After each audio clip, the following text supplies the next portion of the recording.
Okay na? So welcome to Sir Wayne's Accounting Lectures. Today, ang pag-uusapan natin ay patungkol sa Demand and Supply Analysis of Feasibility Study. Actually, ginawa ko lang itong video lecture na ito para sa school na pinagtuturuan ko sapagkat ako rin po ay research advisor. Hindi ako nagtuturo ng research, hindi po ako research teacher. Nga lamang merong grupo ng mga estudyante na lumalapit sa akin para tanungin ng demand, ng supply. At paulit-ulit akong sumasagot sa magkakaibang grupo. Nakakapagod po yun. Kaya minarapat ko na lamang nagawa ng video ito para explain sa kanila paano mag-compute ng demand at ng supply. Kung sakali man po na iba ang paliwanag ng inyong research teacher o ng inyong mismong advisor, sila ay tama din. Hindi po ako expert dito. Ang babanggitin ko lamang ay based sa aking karanasan at saka syempre sa tulong na rin ng counting research, ng AI, ng internet, paano ba ito gawin. Okay? Magsimula na po tayo. Concept muna ng kung ano ang demand feasibility study. Sabi dito, a demand feasibility study assesses the likelihood that a product or service will be successful by analyzing the market's demand. It helps determine if there is a sufficient customer interest and purchasing power to support a project or business venture and is crucial component of a broader feasibility study. So meaning, under demand feasibility study, inaalam mo talaga kung merong bibili ng produkto o serbisyo mo. Kung magiging successful yung iyong negosyo o yung business venture na papasukan nyo. Alam nyo ba na ito ang pinaka-importanting bahagi ng feasibility study? Sapagkat dito malalaman kung feasible ba talaga or hindi yung inyong negosyo. Dapat malaman na meron talagang interesado sa negosyo at produktong itatayo ninyo. Okay? So ngayon, paano ba ito kwentahin o paano ba ito gawin? So here's a breakdown of how to approach a demand feasibility study. Ang sabi dito, ang una, you have to identify your target audience. Who are your potential customers? Alam nyo, merong dalawang klase ng pwedeng target market mo or audience. Merong tinatawag una na business to business. Meaning, ikaw yung negosyo, ang pagbebentahan mo ay business din. O yung tinatawag na nga natin na B2B. Example, kunwari nagbebenta ka o gumagawa ka ng harina, ang target market mo ay mga bakery store kasi para gamitin nila yung kakaibang harina mo. So therefore, ang target mo ay hindi tao, but rather negosyo mismo. Ang tawag doon ay B2B. Para malaman yung target market dito sa B2B business, kailangan mong bilangin ilan ba halimbawa ang ano dito, ang tawag dito ang bakery store dun sa lugar mo, hindi grocery ano. Okay, so ilan ang bakery store dun sa lugar kung saan mag-ooperate yung business mo. Pag nalaman mo 10, 20, therefore sila yung iyong target market. Okay? May pagkakataon din naman na halimbawa yung produktong gagawin mo ay hindi lamang para sa iisang business, hindi lamang para sa bakery. Malay mo ginagamit din ito sa coffee shop. At sabi mo sa iyong feasibility study, ang gusto mong bigyan ng produkto ay bakery at the same time coffee shop. So pagbibilang mo ng business to business, kailangan mong isama yung dalawang klase ng negosyo na yon. Okay? Maaaring ang gawin mo kung sakaling magkaiba ang dami ng pangangailangan ng isang sektor sa other sector, let's say ng bakery at saka ng mga coffee shop, so therefore, ihiwalay mo yung bilang, magkahiwalay sila ng projection. Okay, sana po maliwanag yung kung paano alamin yung number ng target audience kapag ka B2B. Ang kailangan natin is yung total, yung population, nung lahat-lahat ng let's say ng bakery store dun sa lugar kung saan ka magnenegosyo. Yung iba kasi ang ginagawa, pagkikwenta daw ng demand, kung ilan lang yung sinurvey, sila lang yung pagbebentahan. Yung sinurvey mo, ang tawag doon sample. Pero pagpo-project ng demand, hindi mo kailangan yung sample. Ang kailangan mo sa pagsasurvey ay sample. Pero pagkikwenta ng demand, dapat ipo-project mo siya dun sa population. So yun po na una nating point dito. So lagyan natin ang numero para simple. Kunwari may 100 na bakery store dun sa lugar mo. Ang sinurvey mo dun 10. O, therefore, pagpo-project mo ng demand, hindi yung 10 ang gagamitan mo na base, but rather yung 100, yung lahat-lahat ng bakery store dun sa lugar nyo. Okay? Tumuli pa po tayo dun sa second part naman kasi may dalawang klase ng target or potential customer. Sa halip na ikaw ay B2B, ang ginagawa mo, Diretso ka. Ikaw ay business to consumer o customers o consumers talaga yan. Huwag na natin baguhin yung sulat. Yung tinatawag na B2C, business to consumers. Okay? Normally, ito yung mga tao. Kaya nga consumer hindi entity, hindi po siya business. Okay? Ang tao naman, kailangan mong identify din yung product mo. Sino ba talaga ang gagamit yan? Pwede kasi yung produkto ay pang-isahan lamang. So therefore, yung customer mo ay tinatawag na individual. Okay? Pero minsan, yung produkto hindi ginagamit ng pang-isahan lamang. But rather, ang gumagamit nito ay pang-pamilya. Let's say, bumili ka ng isa, lahat nagagamit, buong pamilya na. So, hindi po individual ang target mo, even though business o consumer ka, but rather, ikaw ay household. Magkaiba yan kasi sa PSA, sa Philippine Statistics Office, means meron ng bilang, ilan ang population, ilan ang household. Nagkakamali yung mga nag-aaral kasi ang nagagamit nila na target market ay pang-pamilya naman talaga yung produkto ay individual o kaya the other way around. Another thing to consider, kapag determine ng consumer, hindi naman necessarily palagi na lang population ng barangay nyo, ng lugar nyo. But rather, pwede ring factor yung location ng inyong negosyo. Halimbawa, yung business mo confined lang sa mall, sa loob ng, let's say, ng SM. So therefore, hindi mo kailangan yung population ng buong bayan mo. Maaaring ang alamin mo, ilan yung number of mall goers dun sa SM.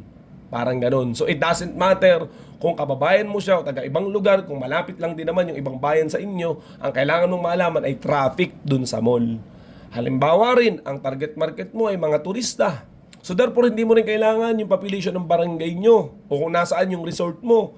But rather, ang kailangan mo ay yung bilang ilan ng turista na pumupunta dun sa lugar ninyo. Yung mga usual tourists dun sa probinsya mo. Kasi yun yung number ng customer na pwede mag-avail ng produkto. Minsan factor din talaga, halimbawa, yung demographics. Ano ba to, lalaki or babae? Siyempre, halimbawa, ang gamit mong produkto ay pang babae lang. Let's say mga napkin, something like that. Alangan namang maging target market natin ang lalaki. Kaya therefore, aalamin talaga, factor din ang demographics. Okay? Sana maliwanag yung who is your target audience. Alamin mo yung negosyo mo, kanino mo siya ibebenta. Kapag ka business to business, ang kailangan mo, bilang ng negosyo, yung total. Pero syempre, ang sinervey mo, konti lang, ipoproject mo siya sa lahat. Nagsagot man sila or hindi. Okay? Kasi nga, projection ang mangyayari. Ganon din pag business to consumer. Hindi naman ibig sabihin lahat ng tao, lahat ng turista, lahat na pumupunta sa SM ay iyong natanong. Pero still, kailangan mo yung bilang ilan sila, population. And I believe, ilan sa mga yon ay nasurvey mo, yung sample. So same goes true, ipo-project mo yung sagot ng sample dun sa population. Okay? Sana maliwanag yung unang part. You have to identify your target audience. And then the next one is, you have to assess the market maturity. Is the market established, growing, or declining? Paano kung halimbawa, today is 2025, magpo-project ka or magbebenta ka hindi ngayon, but rather 2026 pa. Halimbawa, ang data na meron ka ay 2025, na alaman mo ang number ng bakery 100. Pero siyempre, magpo-produce ka 2026. Kailangan mong alamin, nagkakaroon ba ng growth rate doon sa industry? Halimbawa, may growth rate ng mga nagtatayo ng bakery na 5%. So itong 100 na to, itatimes mo sa 105% para malaman ilan talaga yung target market mo the moment na magsimula na yung negosyo mo. Same goes true kung sakali naman yan ay let's say population, kunwari walang data ang PSA ng 2026. Ang meron let's say ay 2025, tapos ang target market mo lahat. Okay, kasi sabi mo yung produkto ko naman pang lahat ng tao, lalaki, babae, bata, matanda, kasi ito'y bigas. Halimbawa, ganon. So kunwari 250,000 ang nakuha mo. Let's say 2024, may growth rate kunwari na 5% ng population. So i-multiply mo to ng 105% para makuha yung 2025. Tapos yung magiging sagot, i-multiply mo uli ng 105% para makuha yung sa 2026. So again, balikan po natin, matapos mong ma-identify sino talaga yung iyong target population, hindi sample, population, kailangan mong i-identify ano yung growth rate para makarating ka dun sa taon kung saan magsisimula talaga yung negosyo mo. Pero may mga industry, halimbawa, na declining naman, so therefore, hindi po siya plus 5%. Let's say, nagdi-decline ng 4%, so therefore, multiply by 96%. Something like that, kung sakaling declining. O, the next one is you analyze your niche. Anong ibig sabihin? What specific needs does your product or services fulfill? Okay, so hindi naman kasi ibig sabihin na porket pumupunta sa mall ay target market mo na. May mga delimiter tayo dyan. Kailangan mo silang bawasan. Let's say halimbawa, okay, meron kang income requirement. So hindi naman ganun yung income level niya. Kailangan mong tanggalin. So halimbawa, kunwari, tinanong mo siya, willing ka bang mag-avail ng ganitong klase ng produkto? Yung makabagong harina. Okay, yung tipong hindi siya puti, kundi blue, something like that. So ngayon, ayaw nila, nagsagot ng no. So therefore, hindi mo sila target market. Automatically, idinideduct sila. Okay? At saka yung ilang mga bagay pa na pwedeng matanggal kasi hindi na nila kayang gawin yun. So kung halimbawa, matanda na siya, bata lang ang target mo, kailangan nating ibawas yung mga delimiter na yon. So kumbaga, kung lalagyan po natin ng simple computation, which is ito yung hinahanap ng mga estudyante natin, yung format okay? So halimbawa, ganito. Ayan, yung population mo, 100. Okay? Kunwari magkaka-growth rate ng 5%, so therefore 105 talaga yung iyong target market. May pagkakataon naman, pwedeng hindi na pinapakita yung 5%, diretso na kagad dito. Kung sa tingin mo naman ay nakaproject na yun, let's say ng 2026, diretso ka na. Tapos magkakaroon ka nito ng mga minus. Sasabihin mo, halimbawa, ito yung hindi sila target market sapagkat hindi sila nagbebenta ng pandesal dun sa 105 na yun. Lahat ng tinitinda nila, lahat matigas na tinapay. Yung akin na kailangan ay let's say dapat malambot lang. So kahit nagsagot sila ng yes or no, hindi naman sila nagbebenta. Tsaka isa pa, hindi mo naman sila tatanungin, di ba? So kunwari may 10 ganun, kaya kailangan mo siyang i-deduct. Ito na yung sinasabing you have to analyze your niche. So dahil walang pandesal, kayo na po ang magpaganda ng paliwanag. Okay, so let's say kunwari 95 na ang natitira. Kunwari, tinanong mo pa sila, gusto mo bang mag-avail? Even though nagbebenta sila ng pandesal, hindi naman sila talaga gagamit kasi ayaw nila, gusto nila puti lang yung tinapay nila o puti lang yung harina. So, kailangan mo itong i-minus, let's say, minus 20. So, therefore, ito lang talaga ang magiging target market mo kasi ayaw nila, nagsagot sila ng no. So, let's say, sasagot, 75. Same goes through, halimbawa, kung sakali namang business to consumer. Let's say individual, mga pumupunta sa mall. Nalaman mo lahat-lahat ng pumupunta ng mall ay 100,000. Pre-project mo na to, current na, 2026 na. Kasama na yung growth rate, so therefore hindi mo na kailangang pangbaguhin yan. Pero kung sakali man po na hindi pa, therefore, gayahin mo lang yung format na to. Sige na nga, gawin natin. Kunwari, that is previous year, pero sa tingin mo, mag-i-increase yung growth ng mall goers ng 5%. That will become 105%, 105,000. And then, kailangan mong i-identify dito, magtatanggal tayo. Ay, yung target market mo, babae lang. Therefore, tatanggalin mo lahat ng lalaki. Let's say, lahat ng lalaki, 30,000. So, therefore, mawawala na siya kung sakaling hindi sila kailangan. So, kunwari, halimbawa, ang kailangan mo ay kumikita lang ng ganito kataas ang income. Let's say, above 100,000 ang kinikita every month. Kasi sabi mo, pang mayaman lang talaga yung produkto mo. Kailangan mo rin i-minus kung ilan yung 100,000 in above na yun. Diba? So, let's say 50,000 yun. So, mawawala din sila. By the way, sa nakukuha itong mga data na to, yung mail, yung level of income, meron na po tayong mga data sa internet o sa PSA, di ba? Sa Statistics Office o sa NEDA para malaman kung ilan talaga yung mas accurate na survey o yung information para sa mga ganitong mga delimiter sa income at saka dun sa mga demographics. Okay? Moreover, kung halimbawa, kasama sa survey mo, tinatanong, dapat health conscious. So, alamin mo ilan ang health conscious. Nalaman mo 20% hindi health conscious. So, tatanggalin mo ulit yung 20% kung ilan man yun, yung hindi health conscious. Something like that. Minsan naman, tatanungin mo, health conscious nga. Pero ayaw nila. So, tatanggalin mo rin yung no nila. Sa madaling salita, para malaman talaga kung ilan ang iyong target market, hindi sapat na pumupunta sa mall, hindi sapat na dahil sila'y tao, sila'y bakery store, but rather, kailangan mong i-minus kung ilan talaga or alamin yung mga hindi talaga magiging customer. At pag nalaman mo yun, therefore, lalabas na talaga yung iyong target market or yung target audience mo, yung mga posibleng bumili sa'yo. Much better ito'y conservative, di ba? Kasi pagka napapataas ang ating projection, therefore, magiging too good to be true yung ating feasibilities dati. So, halimbawa, in this example, ang natira na lang ay 50,000. So, yung lalabas na ating target market, kinonsider na po natin yung percentage ng nagno, minus na natin. The next thing na kailangan nating gawin is we have to consider the secondary market. Baka nga kasi may iba pang bibili. So halimbawa sa example natin, ang primary market mo ay bakery store. Ay magbebenta ka rin halimbawa sa mga coffee shop. So pwede mong gawan ng same computation yan. At pagkatapos i-add mo dito para malaman yung total target market mo.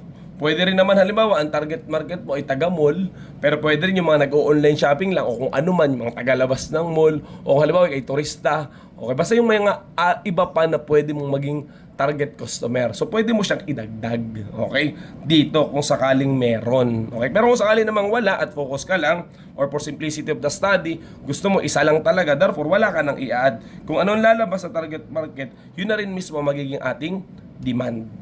Okay? Ngayon, that is number or number of, let's say, people, number of bakery. Ang kailangan natin sa demand is not only the numbers, but rather, we need to determine this what we call frequency. So kung kunwari nalaman mo, 75 na bakery ang bibili sa'yo, ang tanong, ilan ang bibili nila sa loob ng isang taon? Diba? Diyan na papasok yung sample mo. Diba nag-survey ka? Aalamin mo yung sagot nung nung survey mo, okay, kung ilan talaga yung average na binibili nila or bibilhin nila. So nalaman mo, kunwari sa bakery, nagtanong ka 'di ba ng 10, yung 10 yan, okay, on average, kasi may math po yan, I believe, yung inyong mga research subject, nagbibigay sila ng computation. Okay, sa school po namin kasi ay meron na, so hindi ko na i-elaborate dito. So kunwari, nalaman mo yung average na binibili nila, let's say 3 sacks every year. So kung ano yung sagot dito, itatimes mo sa itatimes mo sa 3. So lalabas, yun na talaga yung iyong target market. Okay? Hindi na siya number ng tindahan, but rather number na yan ng sako ng ibebenta mo. So 75,000, 75 times 3. Okay? Number na yan ng sako ng lahat ng harina. Parang ganon. Okay? So ngayon, ganun din dito. Kung halimbawa naman, tao yan, ilan ang binibili nyo na produkto sa loob ng isang taon? Let's say kung yan ay 5, kailangan mo siyang i-times dun sa 5. Ang common mistake din sa pagkikwenta ng demand ay inaalam lang nila number ng tao, number ng tindahan. Ang kailangan nating ma-convert is yung quantity ng produkto na katulad ng gagawin mo. Okay? By the way, itong demand na to, not necessarily naman pala na produkto mo lang. It may include all of your competition. So kung halimbawa, harina ang produkto mo, therefore, lahat ng harina na ginagamit nila. So pagtatanungin mo, ang tanong dun ay, ilan yung harina na ginagamit mo sa loob ng isang buwan? Something like that, o ng isang taon. Ilang beses kang pumapasok sa ganitong klase ng resort? Not necessarily resort nyo, but rather ilang beses siyang nagbabakasyon, di ba? Ilang beses siyang bumibili ng ganung produkto para ma-include yung lahat-lahat ng katulad yung produkto pagkikwenta ng demand. Okay? Sana maliwanag yung computation ng demand at let's say kunwari magkakaroon ka na ng sagot. Ngayon, let's move on do sa computation naman ng supply. Okay? Ano ba yung supply na to? Ayan. So, ang sabi dito, a supply feasibility study assesses the availability and capacity to meet a product or service demand.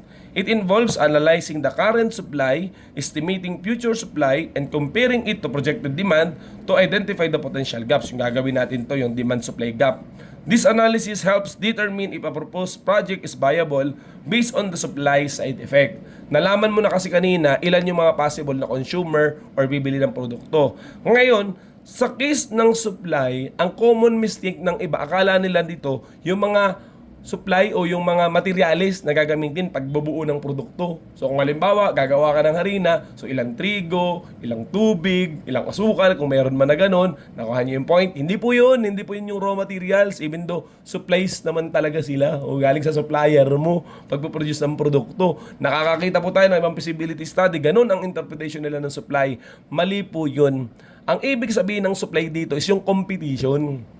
Bago ka pa dumating or itayo ang negosyo mo, sino-sino na yung mga existing competitor? Sino-sino na yung mga nagbebenta or gumagawa ng katulad na produkto na gagawin mo? O yung medyo katulad, di ba? Kung sabi mo, kung meron kakaiba sa iyo, pero ang punto, dapat may kalabang ka.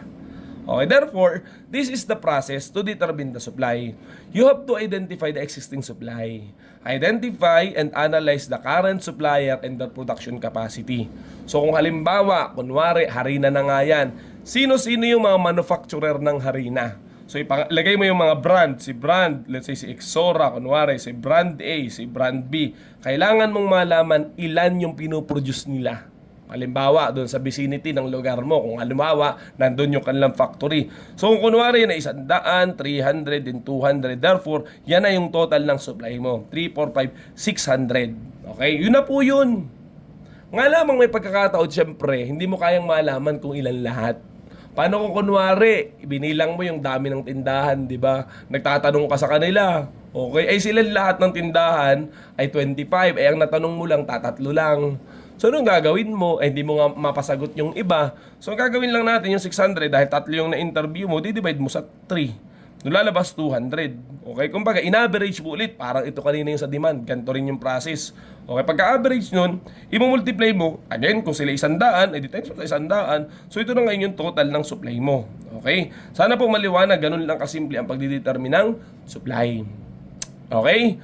Moreover, kailangan din nating i-identify yung potential suppliers. Paano kung halimbawa may mga bago pang parating o kaya tataas din halimbawa sila, nagkakaroon ng increase sa growth sa competition. So therefore, itong 20,000, i-multiply mo sa growth rate. Let's say, kunwari, tatimes mo sa sa 3%, so plus 3% para malaman yung total projected supply. Kasi nga, you have to consider the total growth also. Okay, balikan po natin ano yung sinasabi natin doon sa supply.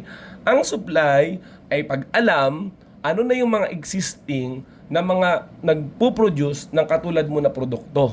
Okay? Aalamin mo kung ilan sila and then ipo-project mo ngayon para malaman lahat. Okay?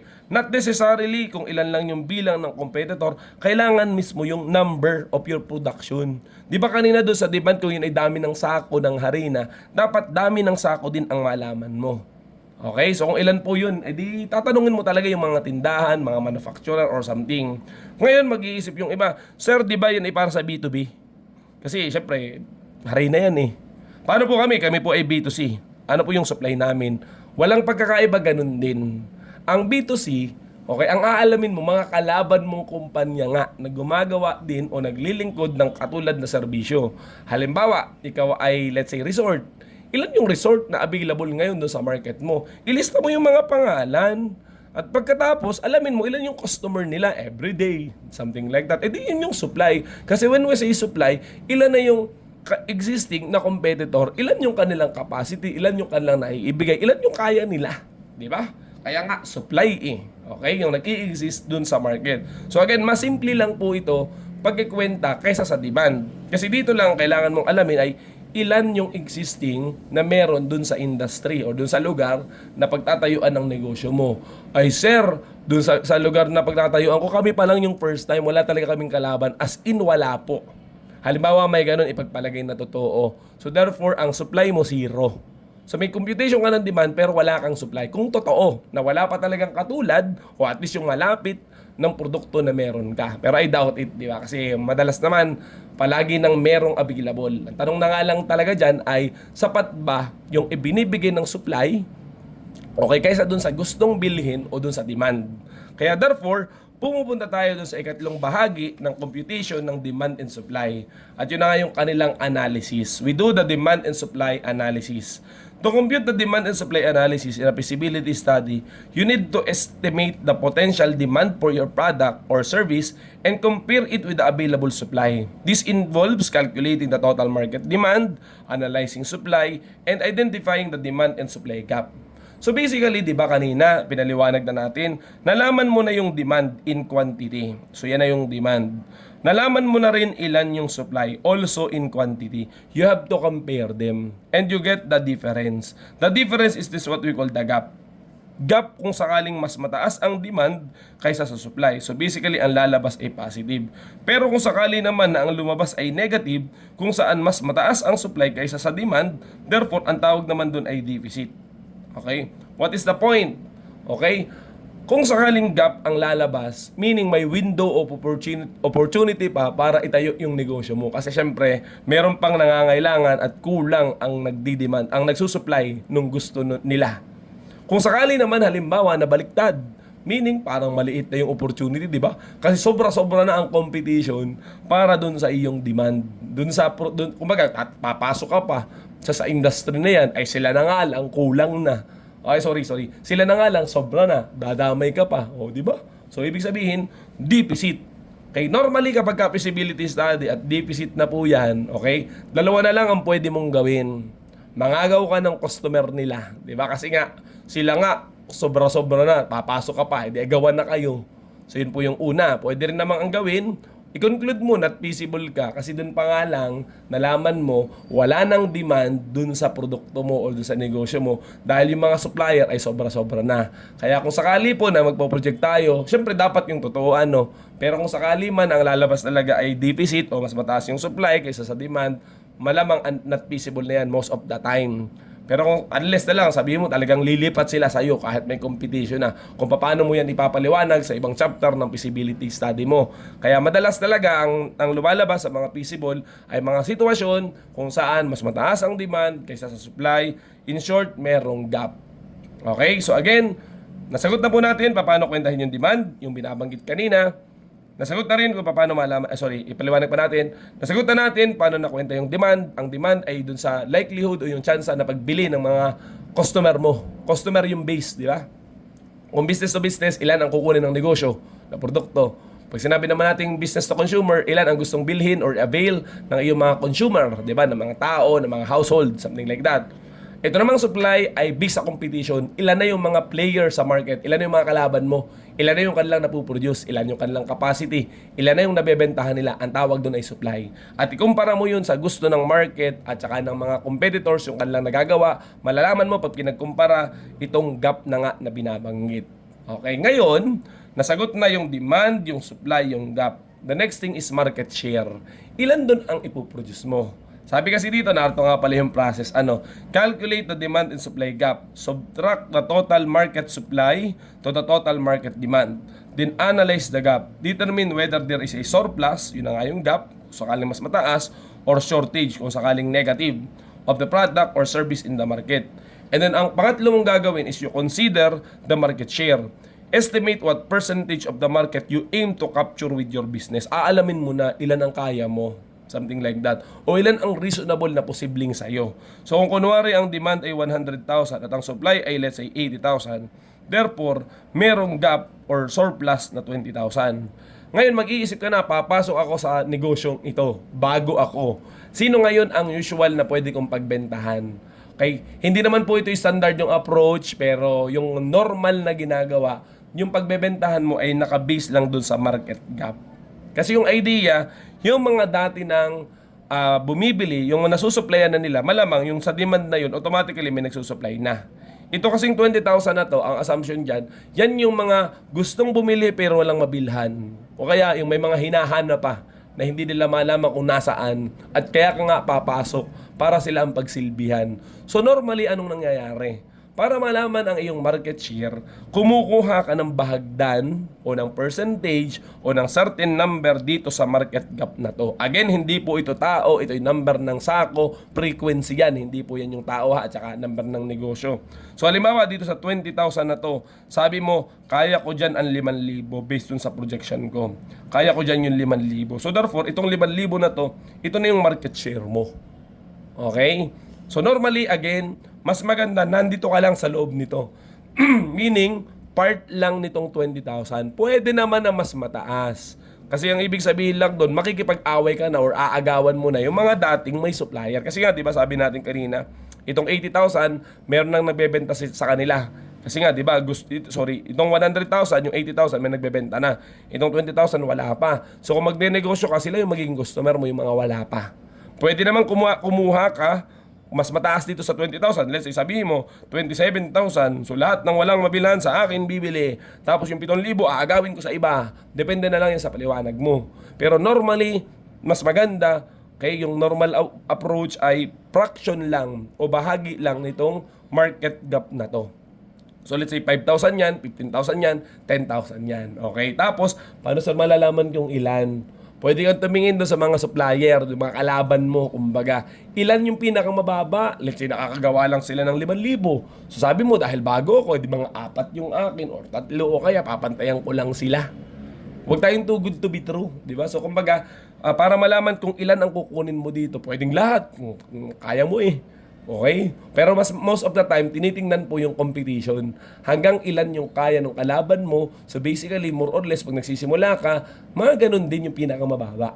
Okay? Then after that, tatapusin na natin. Okay? Paano malaman yung market share? Di ba? Nag-assume ka kung ilan dun. Okay, sabi mo 10%, 5%, something like that. Assumption po talaga yan. Kaya nga feasibility study eh. Okay, aalamin mo na yung market share mo. To determine the market share, kunwari 5,000 yung na-decide mo. 5,000 will be your sale kasi sabi mo yan yung ibebenta mo, and then ang denominator is kung ano yung demand. So therefore yung 100,000.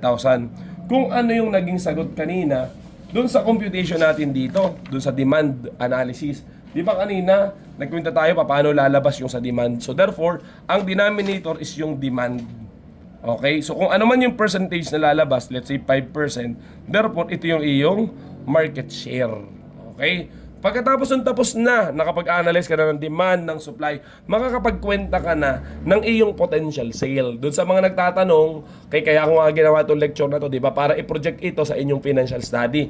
Kung anong lalabas dito, let's say sabi mo 5,000, malamang yan yung sales na gagamitin mo sa iyong financial study. Yan lang talaga yung participation ko. Hahanapin ko yan, paano mo yan nakwenta. Basically, yun yung process. Ano po, dapat align yung chapter ng marketing at saka ng financial kasi kung anong lalabas dito, siya din dapat ang gagamitin na potential sales dun sa financial study. Kung sakaling hindi sila align, automatically, mali na agad ang feasibility ninyo dahil dapat may relasyon ang iba't ibang mga chapters. Okay?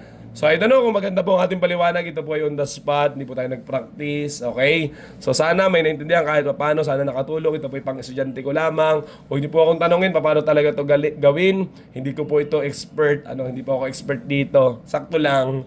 So, maraming salamat.